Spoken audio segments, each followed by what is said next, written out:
Interesting packaging strategy. Okay, so project update number 3, and hopefully this is the last project update where I'm just kind of like talking about what we're going to do, and then next time we're going to actually start building the bike. We've done a little bit here and there, but it's kind of like I'm in the stage of like waiting for parts. So I thought I'd take this as an opportunity to like, while the parts come in, I'll just basically explain the components of the system, what was designed, how it was designed in like some level of detail, not super level of detail.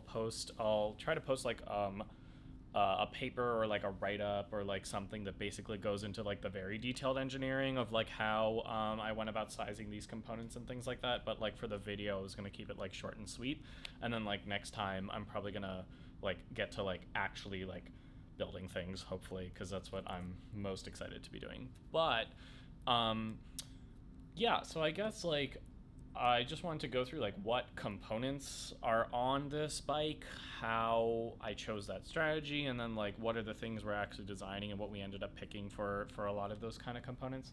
So basically, hydrogen fuel cell powered anything like hydrogen fuel cell powered vehicle is very similar to like a battery powered vehicle. Like you have a motor that drives the whole thing that like makes it go essentially, right?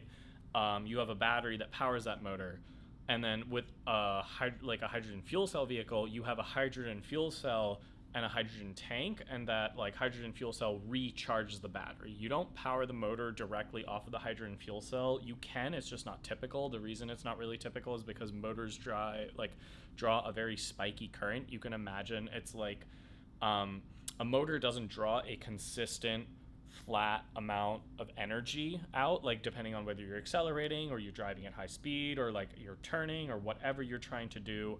A motor current is very like this, and like that's not very good for a fuel cell. A fuel cell likes to draw a consistent like a smooth amount of power draw. And there's many ways to fix this with like capacitors and all that kind of stuff. But like for now, at least for the simplest minimum viable product, I'm going to do battery, which can handle like the really spiky draw of a motor, and then a fuel cell that recharges it.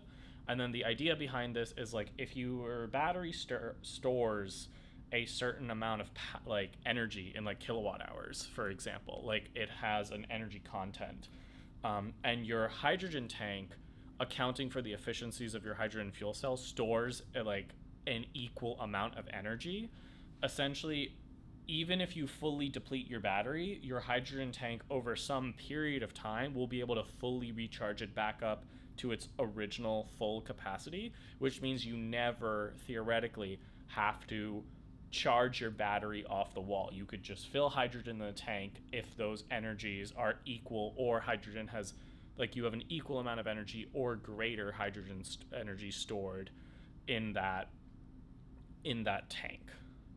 Um, so the other components of the system are the mechanical components, right? In the sense that like the motor is connected to the wheel through some drivetrain, so like gear ratios. And then like there's the added complexity, like I kind of explained last time, that for a Ducati 900 Superspeed specifically, the rear suspension mounts to the engine block, so that's like an added level of kind of situation. So like I guess we'll go first with the whole electrical system, and then we'll talk about how we dealt with the mechanical system.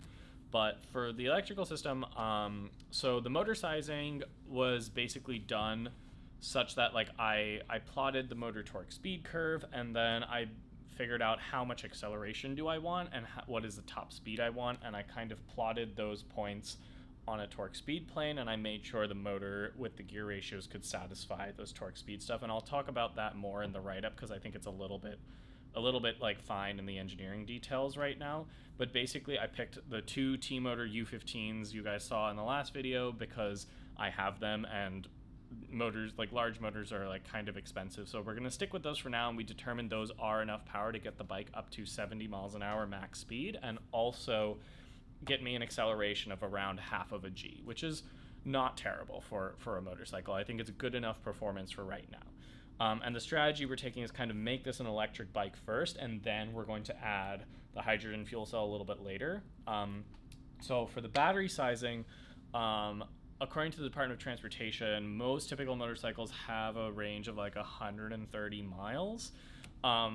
So I kind of wanted to see if we could get somewhere near that with battery sizing. And it turns out, instead of spending so much money on batteries, the Solar Car team was actually like, its old car has a lot of battery modules in their back room, because like the old car, it's hard to dispose of batteries. So I'm gonna grab the old battery modules off of the previous Solar Car that raced in ASC 2021, and those have a capacity of around 5 kilowatt hours. Now with that 5 kilowatt hour battery, I think I was getting ranges, like estimate of like at least like 100 kilometers highway, and like less city, of course, because like city there's a lot of stop and go. But it was like, I think it was actually like 170 kilometers highway and like 120 kilometers city is what I was estimating from that battery pack. And I thought like that was probably good enough for now, where I could justify using that battery, and if we needed to upgrade it to a bigger one later, we could think about doing it. But also, like, at this point, we've spent no money, right? Like, if we were actually going to design and build a battery, there would be, like, we have ideal, like, I think the ideal capacity size would actually be around 7 to 10 kilowatts. 7 to 10 kilowatt hours. But, like, since this is what we had, we're going to go with it for now. And it also comes down to, like, what can we actually fit on the bike? So yeah, we're going to build the Solar Car battery. We're going to take the Solar Car battery and package it into a nice module that can fit on the bike. And then we're going to mount these two motors to some sort of gear train that goes to the motorcycle's rear wheel. Now, so I did a lot of thinking about how I was going to mount the motors to the bike, and what I also did was like some math, basically figuring out how much gear ratio do we really need if we drive this thing direct drive. So with two of those motors, and with the acceleration we want to achieve and a top speed of 70 miles an hour, that's about a 4-to-1 gear ratio all the way from the motor to the wheel. Now the chain drive, because there's a chain on the bike, gives us around 2.7-to-1 gear ratio. So the like gear ratio on actuality, I think it's like from the motor to the chain drive, like inside the gearbox, I think we needed around 1.5 to 1.8. Don't quote me on that. That's a very, like, that's divide 4 by 2.7, whatever that number is. And like, so if I was to make this gearbox myself, it would cost like $2,000 of metal and like all this kind, like, it's just a ridiculous amount of casting didn't seem like a great idea, and like machining this huge block of aluminum because it had to support the structure of the actual motorcycle also didn't seem like a good idea. So what we finally ended up doing is we went to eBay, and on eBay you can buy the gearbox casing of a Ducati 900 Superspeed for around $100. So we're going to do that, and we bought the gearbox casing.